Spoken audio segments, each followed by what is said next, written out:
शादी के बाद ससुर को फालज की बीमारी हो गई तो सास ने मेरी जिम्मेदारी ससुर की देखभाल पर लगा दी। मेरे ससुर की इतनी उम्र नहीं थी जितना मैं समझती थी। वो अभी काफी जवान थे। मैं रोज जैतून की तेल से ससुर की टांग की मालिश करती तो मुझे अजीब सा महसूस होता।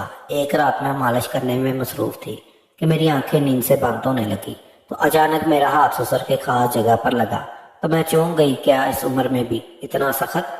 खैर मैंने इस ख्याल से अपना जहन झटक दिया और वापस आकर अपने कमरे में सो गई।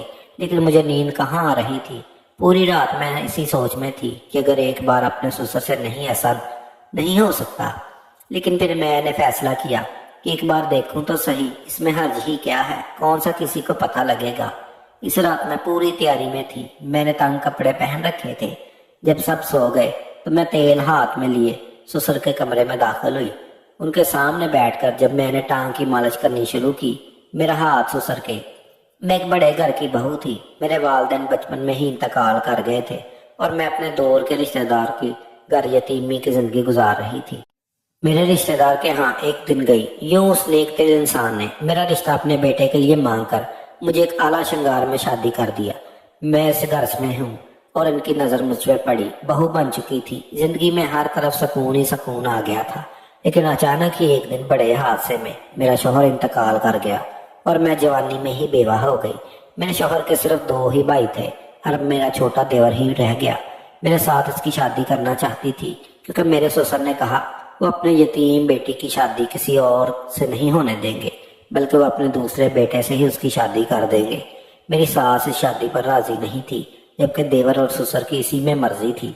मेरी सास को लगता था कि जो बहू मेरे ससुर को पसंद करते हैं वो यतीम लड़कियां पहले ही अपने माँ बाप को खाकर बैठी होती हैं और बाद में शौहर को भी खा जाती हैं, यानी उनकी नहुसत पर साए इनके शौहर की मौत हो जाती है। मेरी सास की यह छोटी सोच ने शौहर के मरने के बाद मेरी जिंदगी भी अजबरन बना दी थी। लेकिन इस घर के सिवा मेरा दूसरा कोई ठिकाना नहीं था, इसलिए मैं चुपचाप मेरी शादी को लेकर घर में झगड़ा चल रहा था। एक रात मेरे ससुर अचानक बीमार हो गए और उनकी तबीयत बहुत ज्यादा बिगड़ गई।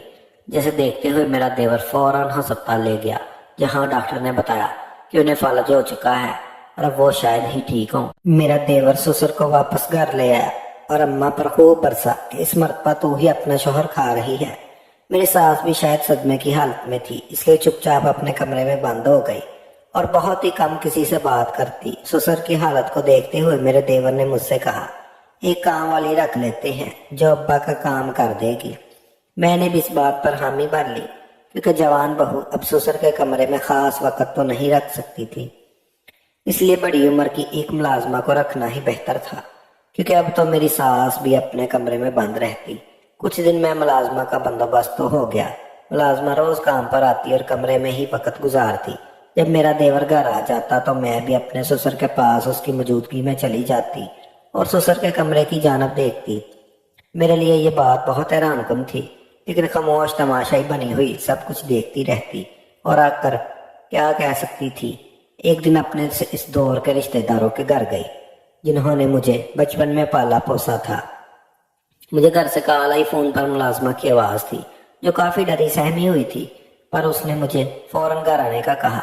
मैं उसी वक्त जल्दी जल्दी घर पहुंची तो मुलाजमा दरवाजे में खड़ी थी। उसने मुझसे कहा, मैंने यहाँ काम नहीं करना, इस घर में साया है, मेरा हिसाब किताब करे और मैं जाऊं यहाँ से। मैं उसकी बात सुनकर परेशान हुई। मैंने उसे कहा, तफसील से बताओ क्या हुआ, लेकिन वो कुछ बताने पर आमादा नहीं हुई, बल्कि अपने पैसे छोड़कर जा रही थी। अचानक मेरी सास भी वहीं चली आई। उन्होंने पैसे निकाल कर मुलाजमा को दिए और वो फारग हुई। ये देखकर मैं बहुत हैरान हुई। ये तो कमरे से निकलती ही नहीं, मगर आज कैसे दरवाजे पर आ गई। लेकिन मैं मजीद कुछ कही, चुपचाप घर से अंदर चली गई और अपने ससुर के लिए खाना बनाकर उनके कमरे में ले जाने के लिए ट्रे तैयार की तो मेरी सास भी किचन में पहुंच गई। इन्हीं किचन में देखकर मेरा दिल ही दिल में मजीद हैरान हुई। अभी मैं इनके आने का मकसद ही तलाश कर रही थी कि बोल उठी, ये खाना मुझे दे दो, मैं ले जाती हूँ, मैं खिला दूंगी। मैंने बगैर कोई दूसरा लफ्ज कहे बर्तन उन्हें थमा दिए और खुद कमरे में चली आई। शायद आज का दिन ही एक के बाद हैरानकुन मंजर देखने वाला था। उस दिन के बाद उस ससुर के कमरे में खुद जाने लगी थी। मुझे लगा इन्हें भी अपने शौहर का एहसास हो चुका है, इसलिए खिदमत कर रही हैं। मगर अब मेरे ससुर भी पहले से ज्यादा कमजोर हो गए थे और अब दिन ब दिन इनकी सेहत गिरती जा रही थी। एक दिन मेरे देवर ने अम्मा से कहा वो शादी करना चाहता है ताकि इसकी बीवी आए और घर में एक मजीद औरत की कमी भी पूरी हो। मेरी सास ना कुछ कहे, मेरे देवर की शादी पर राजी हो गई और दिन रात इसकी शादी की तैयारियों में लगा दी। कम ही अरसे में मेरी सास ने मेरी शादी की सबसे कम दिलचस्पी मुकम्मल करके अपने बेटे की शादी कर दी और मेरी नई देवरानी शादी करके ससुराल आ गई। मेरी देवरानी बहुत मासूम और सादा मिजाज थी और हर किसी को बात पर सर झुका देती और जमाने की चालाकियों से बिल्कुल भी नहीं आती थी। सास ने नई दुल्हन को आते ही ससुर के कमरे में खिदमत पर लगा दिया और मेरा देवर भी अपनी बीवी को यही तलकीन करता कि वह अपने बीमार ससुर की खिदमत दिलो जान से करे। मेरी देवरानी हर वक्त ससुर के कमरे में रहने लगी थी। मेरी सास ने एक मर्तबा फिर से कमरे से निकलना बंद कर दिया था और ससुर की सारी जिम्मेदारी मेरी देवरानी पर आ गई थी, जिसे वो खुशी सलूबी से निभा रही थी। इन्हीं दिनों मेरा देवर अपने एक दोस्त का घर ले आया और घर का ऊपर वाला पोर्शन किराए पर दे दिया। मेरी सास ने उस पर बात इतराज किया तो मेरे देवर ने कहा घर का खर्च बढ़ गए हैं और अब्बा की दवाइयाँ भी महंगी आ रही हैं, इसलिए हमें इजाफी आमदनी की ज़रूरत है। वैसे भी ये लड़का इसका बचपन का दोस्त है और देखा भला है। सास ने देवर की बात सुनी तो खामोश हो गई और अपने कमरे में चली गई। दूसरे दिन मेरे देवर ने मुझे कमरे में आकर बताया कि उसका ये दोस्त पहली मर्तबा घर से दूर आया है, इसलिए खाना पकाना नहीं जानता। अब से इसका खाना भी हमें बना कर देंगे। मैंने अपने देवर की बात पर हामी भर ली। फिर रोजाना उसके दोस्त का भी खाना बनाने लगी। जब मैं खाना बना लेती तो मेरे देवर उसे पहुंचा देता। एक दिन बहुत तेज बारिश हो रही थी और मैं अपने कमरे में बैठी थी कि दरवाजे पर दस्तक हुई। घर वाले तो अपने कमरे में आराम कर रहे थे, तो रात के इस पहर कौन हो सकता था। मैंने उठ के हिम्मत दिखाते हुए दरवाजा खोल दिया तो सामने मेरा देवर का वही दोस्त खड़ा था जो ऊपर वाले हिस्से में रह रहा था। इतनी तेज बारिश और ठंड में वो मुकम्मल भीग चुका था और जल्दी जल्दी माजरत करता हुआ अपने कमरे की तरफ चला गया। पीछे खड़ी मैं उसके दिल में हमदर्दी के जज्बात लिए फौरन किचन की जाना पड़ी और चाय बनाकर उसके लिए जाने लगी। इतनी ठंड में एक इंसान के लिए मेरे दिल में हमदर्दी और एहसास के जज्बात पैदा होना फितरी था। चाय लेकर ऊपर वाले पोर्शन में गई तो सामने ही वो अपने गीले कपड़े सुखाने की कोशिश कर रहा था। मुझे आता देखकर एक लम्हे के लिए वो ठटक गया। कदम तो मेरे भी डगमगाए, लेकिन मैं पूरे एतमाद से आगे बढ़ी और चाय उसके सामने पेश की। मेरे हाथ में चाय देखकर उसे इतने शुक्र उम्मीद लहजे में कहा। इससे इस वक्त चाय की सख्त तलब हो रही थी। मैं भी चाय देकर जल्दी से नीचे आ गई कि कहीं कोई देख ना ले। और फिर उस दिन के बाद मैं उस लड़के का गिरदारी तौर पर बहुत सोचने लगी थी, क्योंकि वो शक्ल और सूरत से मेरे मरहूम शौहर से कहीं ज्यादा अच्छा और पुरकशिश था। मैं अक्सर ही उसके लिए कुछ ना कुछ बनाकर ऊपर ले जाने लगी और यूं हमारे दरमियान अजनबियत की तलवारें गिरकर बेतकल्लफी बढ़ने लगी। इधर मेरी सास का वही रवैया था, कमरे में बंद रहना, जबकि मेरी देवरानी ससुर की खिदमतों में मशगूल रहती। दूसरी तरफ मेरे देवर के अंदाज और तवार भी उसे बदलते जा रहे थे। ना जाने कि वो अब अपनी बीवी से नाराज रहने लगा था। एक रात जब मैं उठकर अपने देवर के दोस्त को मिलने गई तो हम दोनों बैठे बातें कर रहे थे। अचानक मेरी देवरानी वहीं पर आ गई। उसे देखकर मैं और लड़का दोनों ही घबरा गए। वो लड़का फौरन से पहले अपने कमरे में चला गया, वहीं रह गई। मेरी देवरानी ने अफसोस का इजहार करते हुए कहा वो ससुर के मैले कपड़े धोकर सुखाने आई थी, लेकिन ये सब देखकर उसे अफसोस हुआ। मैंने आगे बढ़कर देवरानी के पैर पकड़ लिए। वो ये बात किसी को ना बताए, वरना मैं कहाँ जाऊंगी। इस दुनिया में मेरा कोई है ही नहीं। मेरी देवरानी ने मुझे एक चांस और दिया और वो चली गई। उस दिन के बाद मैं मोहतात हो गई, लेकिन अब भी अपने देवर के दोस्त से राब्ता खत्म नहीं किया। अब ये मेरे बस में नहीं था। मैं उसे मोहब्बत करती थी और हमेशा मिलते रहना चाहती थी, बल्कि उसने मुझसे वादा किया था कि वो मुझसे शादी करेगा, मुझे यहाँ से ले जाएगा। बस कुछ दिनों की बात है, मगर अब मुझे अपनी देवरानी की तरफ से डर लगा रहता और किसी तौर पर भी यकीन नहीं आता। एक दिन मेरा ससुर से बाहर रहा तो मेरी देवरानी ने मुझे बुलाया और कहा आज खराब है, मैं आकर देख लूं। जब कमरे में गई तो मुझे वाकई बहुत बीमार लग रहे थे और लगता था कि आज वो नहीं बचने वाले। मेरी देवरानी ने मजीद कहा वो उसे को बुला रहे ताकि वो आज उनके पास रहे। मैंने हामी भर ली और ससुर के कमरे से निकलकर सास के कमरे की तरफ जाने लगी, लेकिन ना जाने मेरे दिल में इस वक्त क्या ख्याल आया कि मैं वहीं से मुड़कर अपने कमरे में चली आई اور فوراً کمبل اوڑھ کر سو گئی۔ کچھ ہی دیر بعد میرے دیور کی قدموں کی آواز آئی۔ یقیناً وہ گھر واپس آ چکا تھا۔ میں اٹھ کر جھانکا تو وہ کمرے میں چکر کاٹ رہا تھا۔ مجھے آتا دیکھ کر اس نے اپنی بیوی کے بارے میں پوچھا تو میں نے دل میں سوچا یہی موقع ہے، لوہا گرم ہے، وار کر دینا چاہیے۔ میں نے اسے کہا جانتے ہیں سارا دن وہ نہ جانے اس کی کیا حرکات ہے۔ میرے دیور کے دل میں پہلے ہی بیوی کے لیے بدگمانی ٹپک رہی تھی۔ میری باتوں نے جلدی تیل کا کام کیا۔ وہ فوراً وہاں سے نکل کر اپنے باپ کے کمرے کی جانب گیا، لیکن اندر نہ جانے آسمان پھوٹ پڑا جب دیور نے دیکھا کہ زمین پر گرا ہوا ہے اور اس کی بیوی اس کے باپ کے اوپر جھکی ہوئی ہے۔ اس منظر کو میرے دیور کے ذہن نہ جانے کیا سمجھ گئے، قبول نہ کیا، اور میری باتوں کا بھی اثر تھا۔ وہ دوڑ کر اپنی بیوی کی طرف بڑھا اور اسے اپنے باپ پر دھکیل دیا۔ میرے دیور نے اپنی بیوی کو مارنا پیٹنا شروع کر دیا۔ میں کونے میں کھڑی یہ سارا منظر دیکھ رہی تھی۔ شور شرابے کی بات سن کر میں بھی وہاں سے چلی آئی اور دیور کو روکنے لگی۔ وہ روکنے والا نہیں تھا۔ اس نے آؤ تاؤ نہ دیکھا، اپنی بیوی کو کھڑے کھڑے طلاق دے دی۔ یہ سب اتنا اچانک ہوا، کوئی سمجھ نہیں سکا، لیکن میرے دیور کی بیوی اب بھی رسوائیاں پیش کر رہی تھی اور میری طرف امید بھری نظروں سے دیکھتے۔ اس نے کہا میں انہیں لوگوں کو بتاؤں گی کہ سسر کی موت کے قریب تھی، اس لیے میں نے ساس کو بلانے بھیجا، لیکن جب میں واپس نہیں آئی تو وہ سسر کو اٹھانے کی کوشش کرنے لگی، جس کے نتیجے میں وہ وہیں گر گئے۔ لیکن میں اس لمحے سے صاف مکر گئی اور اپنے دیور سے کہا یہ بہت دن سے اس گنونے فعل میں ملوث تھی اور میں ہی چپ چاپ یہ سب دیکھ رہی تھی کہ میرا سچ بولنے سے کوئی بھی یقین نہیں کرتا۔ میری دیورانی بڑی نظروں سے میری طرف دیکھنے لگی۔ اسے تو طلاق ہو چکی تھی، لیکن اس کے دامن پر لگا یہ بدنامی کا داغ میرے بیچ سچ بولنے سے مٹ چکا تھا، پر میں نے ایسا نہیں کیا۔ اسی دوران میرے دیور دوڑ کر اپنے باپ کو اٹھانے کی کوشش کی تو پتہ چلا وہ مر چکا ہے۔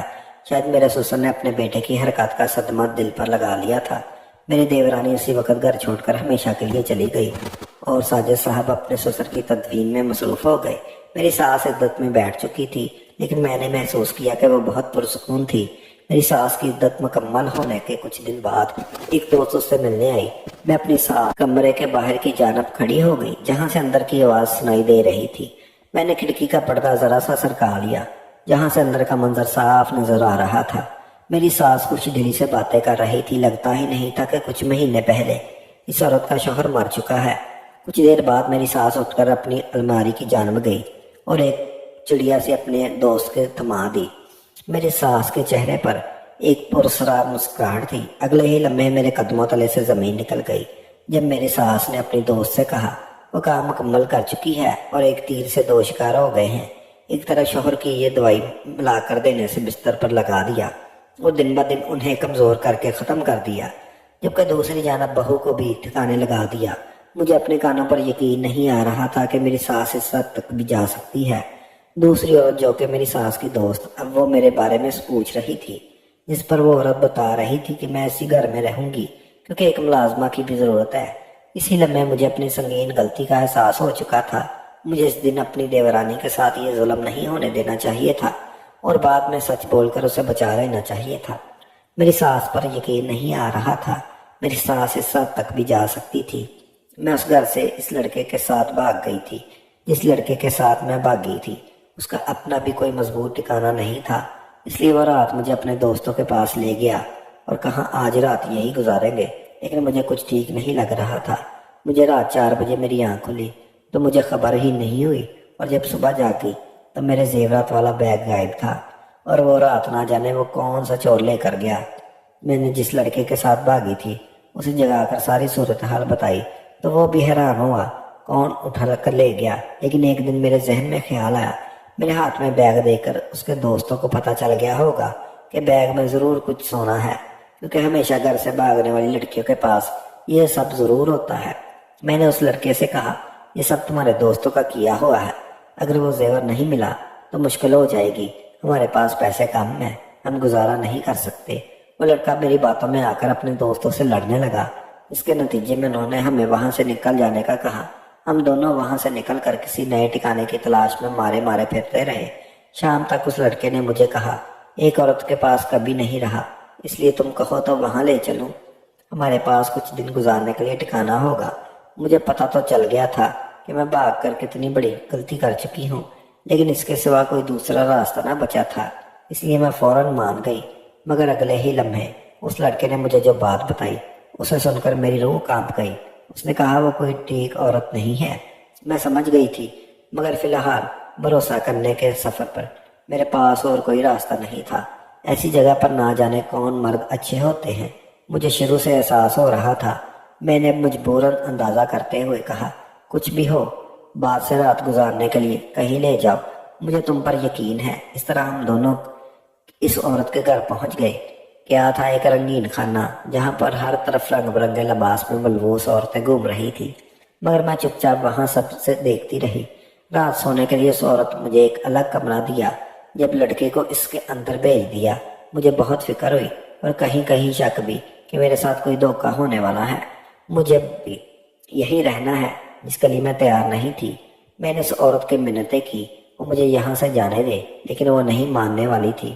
2 دن بعد میں اپنے کمرے کی کھڑکی سے بیٹھی باہر کا منظر دیکھتے ہوئے اپنی قسمت اور غلطیوں کو کوس رہی تھی۔ اس عورت کے گھر ایک مانگنے والا سائل دروازے پر آیا۔ میں نے موقع دیکھ کر سائل کو کہا کہ اگر وہ مجھے یہاں سے نکال لے، میں مدد دے گا تو میں اسے بھاری رقم دوں گی۔ سائل یہاں آنے کا عادی تھا اور یہاں سے سب علم تھا، اس لیے اس نے میری بات مان کر اگلی رات مجھے اس کے گھر کی دیوار کو کود جانے میں مدد دی، اور یوں میں اس گندی جگہ سے باہر نکلنے میں کامیاب ہو گئی۔ میرے پاس ایک آخری سونے کی چین بچی تھی جو میری گردن میں پہنی ہوئی تھی۔ میں نے وہ نکال کر سائل کے حوالے کر دی اور خود آگے کی راہ لی۔ میرے پاس کوئی ٹھکانہ، کوئی تعلیم، کوئی پیسہ، سر چھپانے کی چھت تک کچھ بھی نہیں بچا تھا۔